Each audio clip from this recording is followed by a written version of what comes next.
friksoheshe se mos po bjem për një me. Mirë po, elhamdulillah që jena muslimane dhe kena shembuj, kena mrena për mrena Kuranit edhe Islamit që na rikujtojnë që edhe na drejtojnë her pas hera aty ku duhet me konë. Mbinte në mend për shembull historia e Zekerias a.s. Jakubit a.s. Në fakt, sa shumë ka qajt për Jusufin a.s.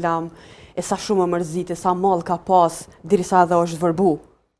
Edhe ndonjëherë kritikojsha vetën se thjesht dikush tjetër prej anash, ti je muslimane, ti dush me kanë fort, qysh s'dush me dorëzu. Po lote, mërzia, malli, nuk do të thotë që ta prish jetën me Zotin. Nuk do të thotë që ta prish të vekulin me Zotin.